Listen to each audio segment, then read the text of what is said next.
Hello बच्चा लोग, चलिए मैथ्स द कॉलम करते हैं जो इस चैप्टर से एक आया हुआ है। तो इंटीजर टाइप अपन सारा कर चुके हैं। 2018 का ये क्वेश्चन है और अच्छा क्वेश्चन है, और कॉन्सेप्ट अगर सारे पता थे तो आसान क्वेश्चन ही है मेरे हिसाब से। तो बाकी ऑप्शंस आसान है एक्चुअली, कि जैसे अगर पी का 1 पता चला तो 50-50 वैसे ही हो गया, और 50-50 होने के बाद अगर आपने क्यू सॉल्व कर लिया या आर सॉल्व कर लिया तो आपका आंसर आ जाएगा। ठीक है, तो ऑप्शंस ऐसे नहीं है कि काफ़ी क्लोज क्लोज है। तो ऑप्शंस ऐसा बनाया गया है कि आप कुछ पार्ट सॉल्व कीजिए, आपका काम बन जाएगा।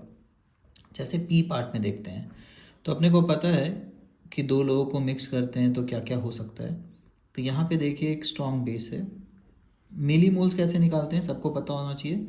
मोलैरिटी इनटू वॉल्यूम इन एमएल अगर करोगे तो मोल्स आएगा, लेकिन उसको मिली मोल्स बोल सकते हैं। तो एमएल में कैलकुलेशन बहुत फेमस है जेई एडवांस के क्वेश्चंस में। तो हर बार हम लोग मोल्स की जगह मिली मोल्स में बोलते हैं। कैलकुलेशन चल रहा है हमारा NaOH, तो मिली मोल्स कितना हुआ 0.1 × 10 है ना, 1/10 × 10 विच इज़ 1। और एसिटिक एसिड है, एसिटिक एसिड का फॉर्मूला अगर आता है नहीं आता है पता तो होना चाहिए। 20 × 0.1 विच इज़ 2। तो एक्सेस में कौन है एसिटिक एसिड, तो ये न्यूट्रलाइज होगा और क्या बनाएगा CH3 सॉल्ट प्लस पानी। तो शुरू में ये ज़ीरो रहा होगा, थोड़ी देर बाद ये ज़ीरो होगा, ये वन होगा, ये वन होगा और ये वन हो जाएगा। ठीक है, तो मतलब बचा क्या, बचा है एक वीक एसिड और एक वीक एसिड का सॉल्ट।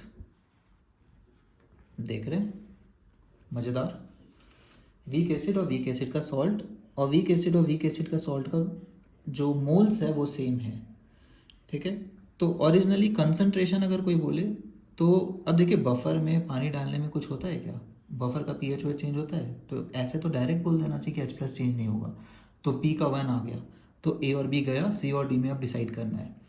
लेकिन अगर आपको फॉर्मूला याद है तो आप फॉर्मूला से भी कर सकते हैं। वैसे इसका कंसंट्रेशन अभी क्या है, ये मोल्स था ना, तो कंसंट्रेशन क्या होगा लिख लेते हैं, मोल्स बाय वॉल्यूम। वॉल्यूम कितना था 10 + 20, तो कितना हो गया 30। इसका कंसंट्रेशन कितना हो गया 1/30। ठीक है, डाइल्यूट करने के बाद कंसंट्रेशन कितना होगा, डाइल्यूट करने के बाद टोटल वॉल्यूम 60 हो गया है, तो 1/60, 1/60। और अगर आपको फॉर्मूला पता है बफर का तो आपको याद होगा पीएच जो होता है, तो यहाँ पे वीक एसिड वाला है तो वीक एसिड का के दिया होगा log of salt by acid. अब सही सही बताइए, कोई फ़र्क पड़ रहा है कि log of salt by acid हर बार 1 ही आ जा रहा है, 1/30 1/30, सेकेंड केस में 1/60 1/60। तो कोई फ़र्क पड़ा पीएच में, क्या पीएच इक्वल टू पीके नहीं आ गया दोनों केस में। तो पीएच चेंज नहीं हो रहा है तो क्या H+ चेंज हुआ होगा, ये कांस्टेंट है दोनों केस में, तो H+ डज नॉट चेंजेस। तो अपना पी का क्या आ गया, पी का आंसर क्या बोलेंगे अपन, कि पी का अपना आंसर है 1, कि H+ चेंज नहीं हो रहा है। ऐसा करते साथ अपने को पता चल गया कि भाई 50-50 तो हो गया है। हो गया क्या 50-50, कौन से ऑप्शन है जो ख़त्म हो गए, ए गए, बी गया, सी बचा और डी बचा। ठीक है, चलिए पहले सी सॉल्व कर लेते हैं, उसके बाद आएंगे बी में, मतलब आर वाला पार्ट पहले सॉल्व कर लेते हैं। चलिए आर देखा जाए, तो आर में देखिए क्या है, HCl है, अच्छी बात है। अमोनिया है, ओके, एसिड बेस रिएक्शन होगा, क्या बनेगा NH4Cl। HCl कितना है 20 × 0.1, तो 2 मिलीमोल्स में। NH3 कितना है 2, तो क्या थोड़ी देर बाद दोनों ख़त्म हो जाएगा, न्यूट्रलाइज होगा, दोनों का मोल्स ही सेम था। तो ये कितना बनाएगा, ये इसको बोलते हैं अपन एसिडिक सॉल्ट। तो ये सॉल्ट हाइड्रोलिसिस रिलेटेड क्वेश्चन हो गया। और एसिडिक सॉल्ट का अपने को H+ डायरेक्ट पता चल जाता था, है ना।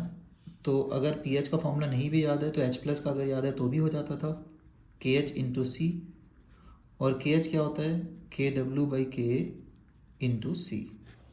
ठीक है, अब कंसंट्रेशन की बात करें तो शुरू में टोटल कितने ml है, आर वाले पार्ट में 20 + 20 कितने हो गए 40 ml।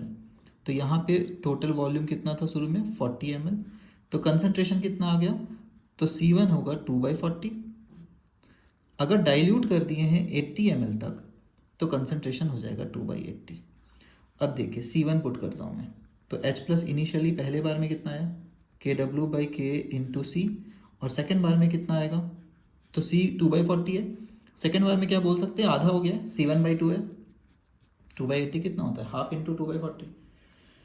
तो C1 को रहने देते हैं, 2 निकाल लिए तो 1/√2, इसको डिवाइड कर दिए ऐसे करके दो भाग में, KW/K इंटू C1।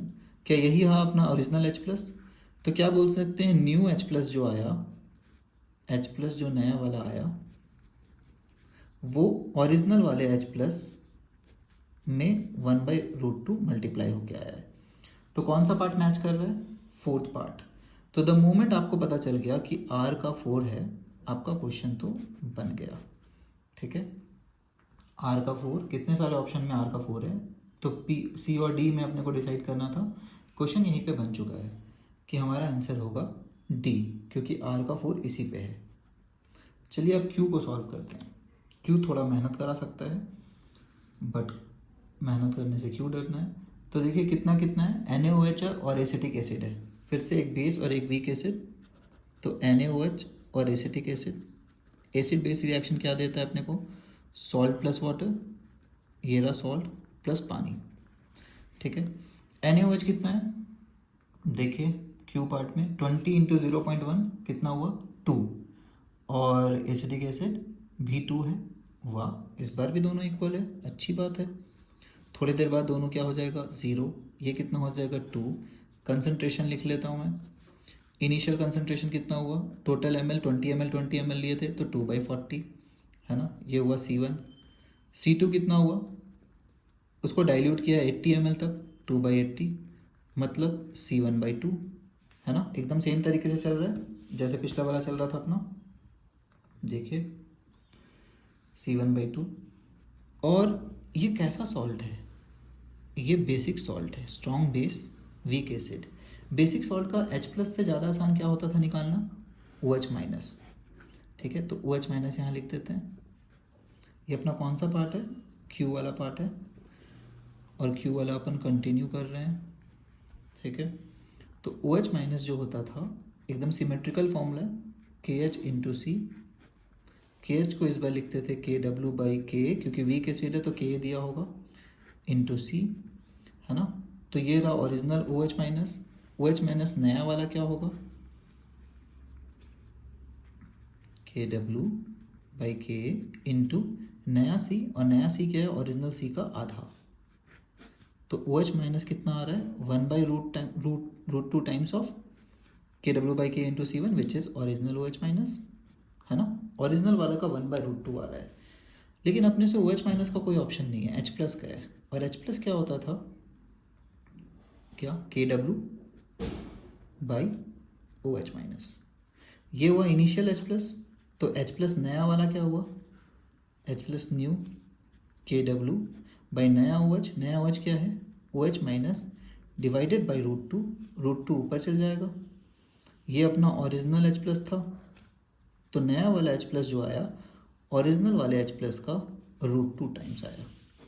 ठीक है, तो अपना कौन सा ऑप्शन हो गया, ऑप्शन नंबर 5 दिख रहा है, the value of H+ changes to √2 times the initial value. ठीक है, यही अपना आंसर में भी आ रहा था अपना। देखिए Q का 5 था क्या, डी ऑप्शन में Q का 5, इसमें Q का 4 था, इसमें Q का 5। तो इसको इसलिए पहले किए क्योंकि इसमें H+ डायरेक्ट निकल रहा था, इसमें पहले OH- निकलता फिर H+। देखिए जो S पार्ट है वो टाइम पास है, क्योंकि जेई टाइम पास वाला ऑप्शन देता है। आपको लगेगा कितना डेंजरस था, ये कैसे आ गया, इसको कैसे करना है, तो इसमें कुछ है ही नहीं, कुछ कर ही नहीं सकते हैं। ये एक एक्चुअली वीक होता है, वीक सॉल्ट बोल लीजिए, या वीक, के इसका बहुत स्मॉल होता है। अब किसी का के बहुत स्मॉल हुआ तो क्या उससे सिग्निफिकेंट H+ निकलेगा या OH- निकलेगा, नहीं, बहुत छोटा OH- निकलेगा। 2 टाइम्स ऑफ OH- है, ये बहुत छोटा होगा। मान लीजिए ये 10⁻20 है। अब इसका सॉल्यूशन बनाए हुए हैं तो पानी ही कितना OH- कंट्रीब्यूट कर देता है, 10⁻7 है ना। इक्वल H+ OH- होता था पानी में, तो इसका कोई क्वांटिटी काउंट करेंगे, नहीं करेंगे, ये पहले से इतना ज़्यादा OH- है। अब बोला कोई डाइल्यूट करेंगे, डाइल्यूट करना मतलब क्या, और पानी डालें, और पानी डालेंगे तो फिर से OH- उतना ही उतना तो आएगा, उसमें फिर से H+ OH- सेम रहता है। OH- अभी भी बोलेंगे इतना ही है।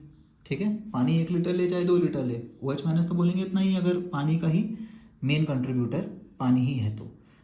एस वाले पार्ट में हम लोग बोलते हैं कि value of S plus does not changes, जो कि ऑप्शन नंबर 1 में दिया हुआ है। कोई डेटा नहीं दिया हुआ था, बट एक्चुअली एस वाला नहीं सॉल्व करते तो भी आ जाता, और जेई ऐसा करता है, कोई एक ऑप्शन होगा जो आपको कभी कुछ समझ ही नहीं आएगा, इसलिए वो मैच द कॉलम में है, क्योंकि आप बाकी ऑप्शन एकदम एक्यूरेटली सॉल्व कर सकते हैं। ठीक है, चलिए बाय एवरीवन।